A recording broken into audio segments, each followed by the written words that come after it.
मल्लिकार्जुन ज्योतिर्लिंग। दूरी के उस पार जलता हुआ प्रेम। कभी कभी घर किसी बड़े विवाद से नहीं टूटता, बस किसी एक अपने को यह लग जाता है कि उसे समझा नहीं गया। वह कुछ कहे बिना दूर चला जाता है। पीछे रह जाते हैं दो माता पिता, एक अधखुला द्वार और प्रतीक्षा में जलता हुआ दीपक। आज की कथा उसी दीपक की खोज है। कल्पना कीजिए कि हिमालय की बर्फ पर दो पदचिह्न दिखाई दे रहे हैं। एक पदचिह्न पुत्र का है जो आहत होकर घर से दूर जा रहा है।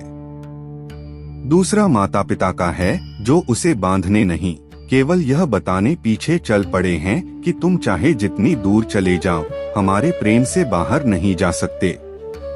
लेकिन बर्फ पिघलती है और वे पदचिह्न अचानक लुप्त हो जाते हैं। अब हमारे सामने एक रहस्य है। वह पुत्र कहाँ गया? उसके पीछे निकले शिव और पार्वती किस पर्वत पर रुके? और ऐसा क्या हुआ कि उस प्रतीक्षा की ज्योति भारत के दूसरे ज्योतिर्लिंग मल्लिकार्जुन में बदल गई? इस यात्रा में हमें 7 पदचिह्न खोजने हैं। हर पदचिह्न एक परिवार की अनकही पीड़ा खोलेगा। अंतिम पदचिह्न पर शायद हमें अपने जीवन के उस संबंध का मार्ग भी मिल जाए, जहां प्रेम तो आज भी है, लेकिन बातचीत का रास्ता खो गया है।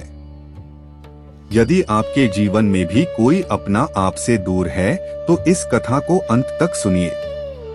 वीडियो को प्रेम से लाइक कर दीजिए और महादेव के चरणों में उस व्यक्ति का नाम रख दीजिए। मन ही मन कहिए, हर हर महादेव। हमारा पहला पदचिह्न हमें कैलाश ले जाता है। वह घर जहां स्वयं महादेव विराजते हैं। कैलाश पर भगवान शिव, माता पार्वती और उनके दोनों पुत्र रहते थे। बड़े पुत्र कार्तिकेय तेज, साहस और युद्धकला के प्रतीक थे। उनका वाहन मयूर था। वे वेग से आकाश और पर्वतों को पार कर सकते थे। दूसरी ओर गणेश थे, शांत, बुद्धिमान और गंभीर। उनका वाहन छोटा सा मूषक था। उनकी गति भले धीमी दिखती थी, लेकिन दृष्टि अत्यंत गहरी थी। दोनों अलग थे। एक की शक्ति गति थी, दूसरे की शक्ति समझ। एक दूर तक देखता था, दूसरा भीतर तक। यही विविधता परिवार को सुंदर बनाती है, लेकिन तुलना उसे पीड़ा में बदल सकती है। जब दो अलग स्वभावों को एक ही तराजू पर रखा जाता है, तो किसी एक के भीतर प्रश्न जन्म ले सकता है, क्या मैं इस घर में कम प्रिय हूँ? पुराण और लोक परंपरा में कथा आती है कि एक समय दोनों भाइयों के विवाह की बात उठी। प्रश्न हुआ कि पहले विवाह किसका हो। एक परीक्षा रखी गई। जो पहले पूरी पृथ्वी की परिक्रमा करके लौटेगा, उसका विवाह पहले होगा। कार्तिकेय ने जैसे ही शर्त सुनी, उनका तेजस्वी चेहरा खिल उठा। यह परीक्षा मानो उन्हीं के लिए बनी थी। वे अपने मयूर पर सवार हुए। पंख खुले और क्षण भर में वे कैलाश से आकाश की ओर निकल पड़े। समुद्र, पर्वत, वन, नगर, तीर्थ और दिशाएं उनके सामने थीं। उनके भीतर विजय का विश्वास था। गणेश ने अपने मूषक को देखा। उन्होंने आकाश में विलीन होते कार्तिकेय को देखा। यदि परीक्षा केवल गति की होती, तो परिणाम पहले ही निश्चित था। यही बर्फ पर पहला पदचिह्न चमकता है। जीवन हर बार उस साधन से नहीं जीता जाता जो हमारे पास नहीं है। कई बार विजय उस सत्य को पहचानने से मिलती है जो सामने होते हुए भी किसी और को दिखाई नहीं देता। हमारा दूसरा पदचिह्न एक वृत्त के आकार का है, लेकिन वह वृत्त पृथ्वी के चारों ओर नहीं बना। गणेश ने स्नान किया, श्रद्धा से अपने माता पिता के सामने हाथ जोड़े। फिर शिव और पार्वती की 7 बार परिक्रमा की। महादेव ने पूछा कि उन्होंने पृथ्वी की यात्रा आरंभ क्यों नहीं की। गणेश ने विनम्रता से कहा कि माता पिता में ही समस्त संसार, सभी तीर्थ और सभी लोक समाये हैं। उनकी परिक्रमा करना पृथ्वी की परिक्रमा के समान है। यह उत्तर केवल चतुराई नहीं था, यह दृष्टि थी। जहां कार्तिकेय ने संसार को भूगोल में खोजा, गणेश ने उसे संबंध में पहचान लिया। शिव और पार्वती प्रसन्न हुए। परंपरा कहती है कि गणेश को विजेता माना गया और उनका विवाह सिद्धि तथा बुद्धि से संपन्न हुआ। कैलाश पर उत्सव आरंभ हुआ, लेकिन आकाश के किसी दूर छोर पर कार्तिकेय अभी भी पर्वतों और समुद्रों को पार कर रहे थे। उन्हें विश्वास था कि उनके कठिन परिश्रम का फल प्रतीक्षा कर रहा है। कथा का दर्द यही है। गणेश का उत्तर सत्य था और कार्तिकेय का प्रयास भी। एक परिवार में दो सत्य आमने सामने खड़े हो सकते हैं। किसी एक की जीत में दूसरे की थकान देखना भूल जाए तो न्यायपूर्ण निर्णय भी घाव दे सकता है। हमारा तीसरा पदचिह्न कैलाश के द्वार पर मिलता है। यह लौटते हुए योद्धा का पदचिह्न है। लंबी यात्रा पूरी करके कार्तिकेय वापस आए। उनके मयूर के पंख धूल और बादलों की नमी से भरे थे। उनके चेहरे पर थकान थी, लेकिन हृदय में विजय की चमक। फिर उन्हें समाचार मिला, परीक्षा पूरी हो चुकी थी। गणेश विजेता माने गए थे। उनका विवाह भी संपन्न हो चुका था। उस एक क्षण में कार्तिकेय को केवल हार का दुख नहीं हुआ होगा, शायद उन्हें लगा होगा कि उनकी मेहनत देखी ही नहीं गई। शायद भीतर प्रश्न उठा होगा कि जब निर्णय मेरे लौटने से पहले हो गया तो मेरी यात्रा का अर्थ क्या था। कथा उनकी चुप्पी को शब्द नहीं देती, लेकिन हर आहत मन उस चुप्पी को पहचानता है। वह चुप्पी जिसमें व्यक्ति कहता कुछ नहीं, पर भीतर बहुत कुछ टूटता है। हमारे घरों में भी किसी और को मिली प्रशंसा या बिना हमारी बात सुने लिया गया निर्णय घटना से बड़ा होकर हमारी कीमत पर प्रश्न बन सकता है। कार्तिकेय क्रोधित और आहत हुए। उन्होंने किसी से युद्ध नहीं किया, कोई महल नहीं तोड़ा। उन्होंने बस कैलाश छोड़ दिया।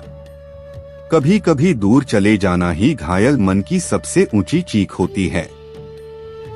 उन्होंने अपने मयूर को दक्षिण दिशा की ओर मोड़ा और पर्वतों के पार निकल गए। शिव ने उन्हें रोका नहीं। पार्वती ने आदेश नहीं दिया कि पुत्र अभी लौट आए। लेकिन माता का हृदय भला कैसे स्थिर रहता।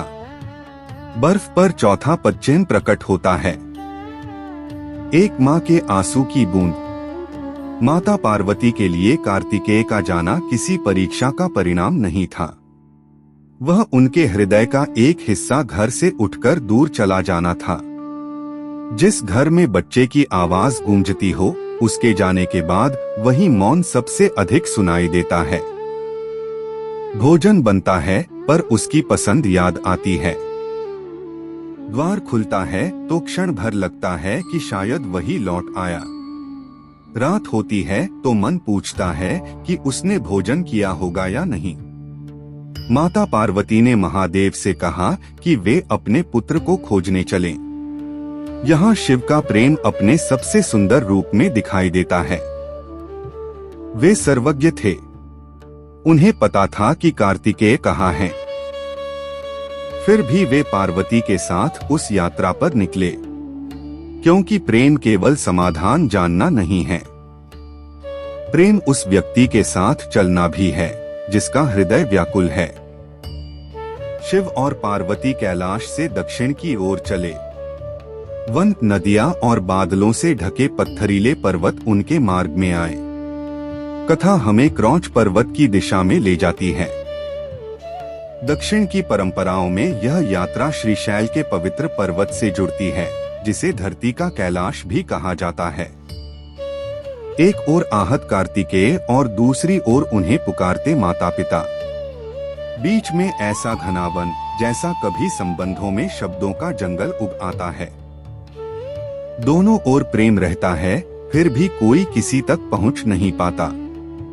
हमारा पांचवा पदचिह्न जंगल के बीच अचानक समाप्त हो जाता है।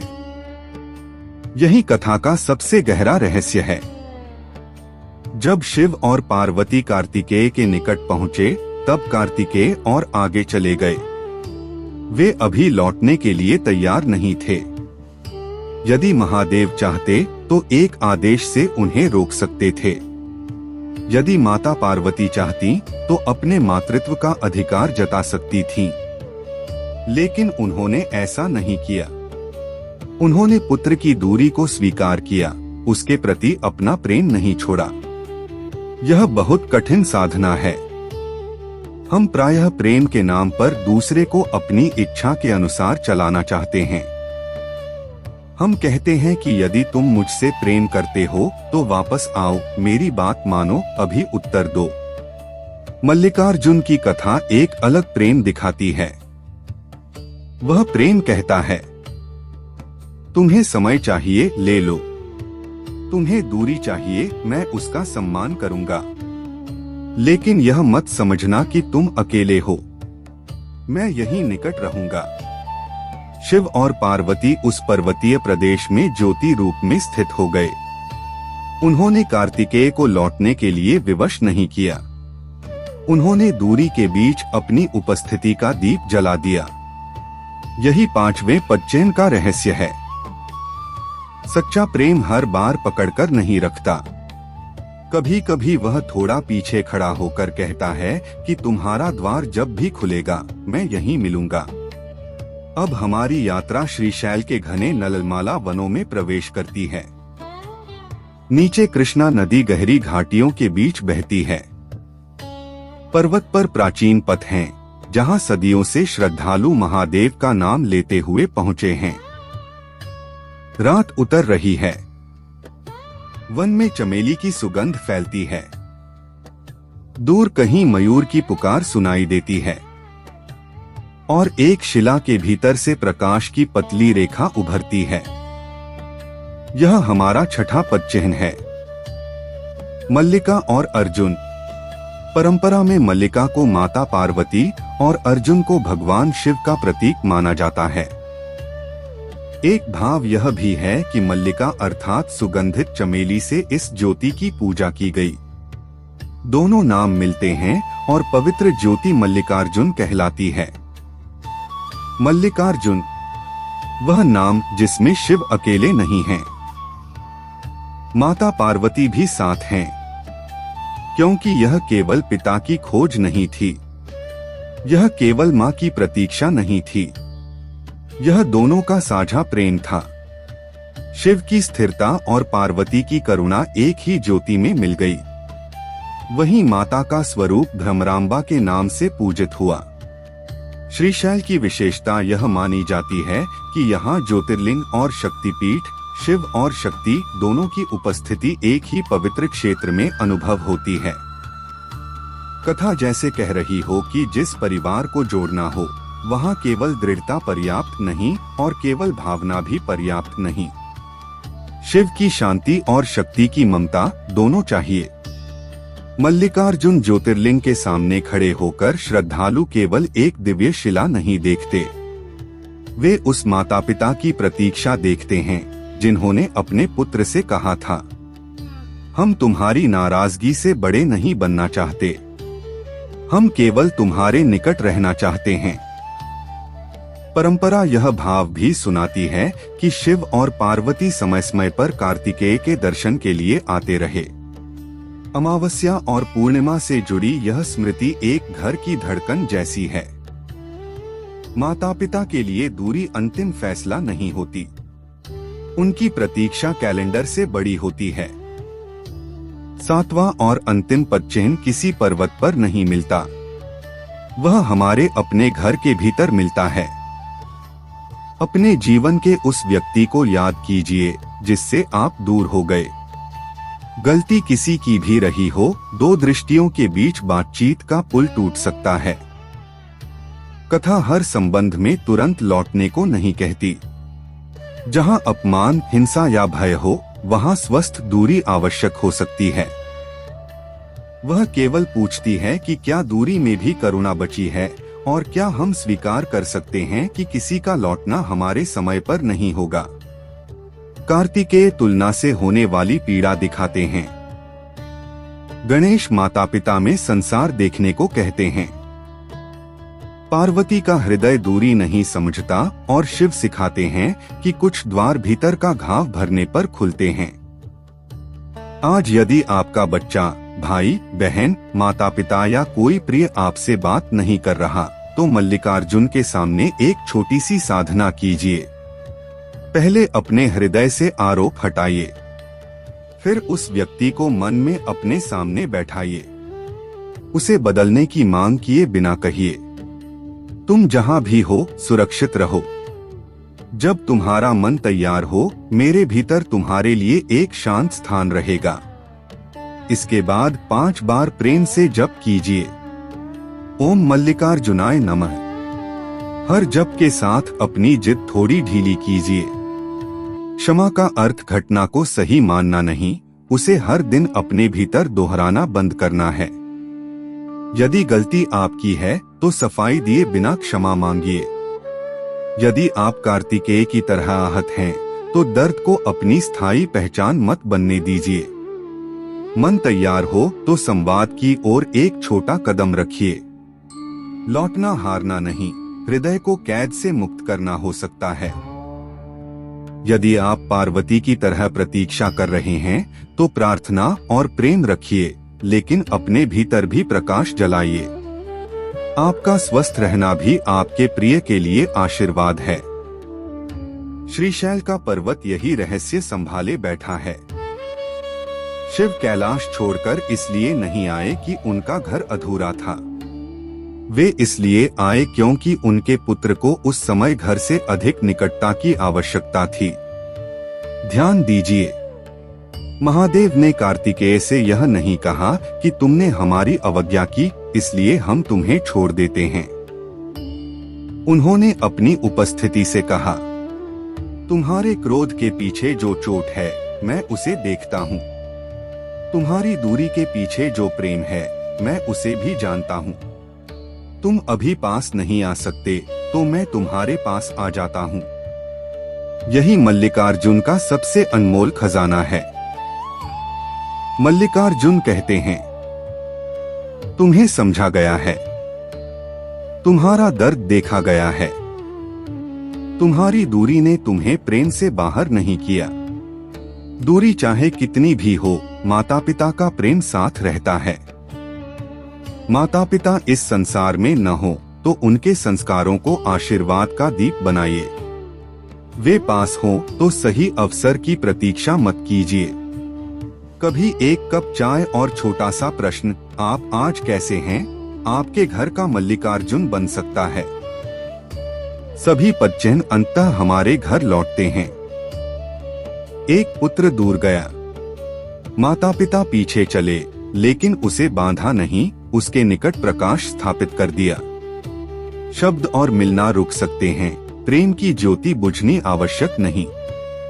मानो महादेव आज आपसे कह रहे हों, जिसे तुम खोया हुआ मान बैठे हो, उसके साथ तुम्हारा संबंध अभी भी मेरी ज्योति में सुरक्षित है।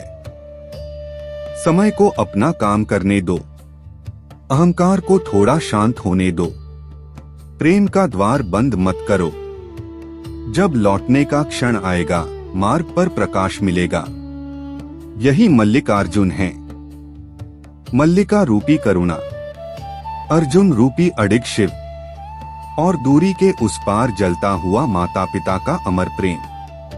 यदि इस कथा ने आपको अपने किसी प्रिय की याद दिलाई हो, तो वीडियो को लाइक कीजिए और इसे उस व्यक्ति के साथ साझा कीजिए जिसके जीवन में किसी संबंध की दूरी आज भी चुभती है। कमेंट में प्रेम से लिखिए, हर हर महादेव। ऐसी ही रहस्यमय, भावपूर्ण और जीवन से जुड़ी ज्योतिर्लिंग कथाओं के लिए चैनल को सब्सक्राइब कीजिए। हमारी अगली यात्रा हमें तीसरे शिवधाम महाकालेश्वर ले जाएगी। वहां एक बालक की छोटी सी प्रार्थना के सामने एक दैत्य, 2 आक्रमणकारी राजा और स्वयं काल की शक्ति खड़ी होगी। क्या उस बालक की पुकार उज्जैनी को बचा पाएगी? यह रहस्य हम अगली कथा में खोलेंगे। तब तक अपने घर के किसी द्वार पर प्रेम का दीप जलाए रखिए। महादेव आपके साथ हैं। हर हर महादेव।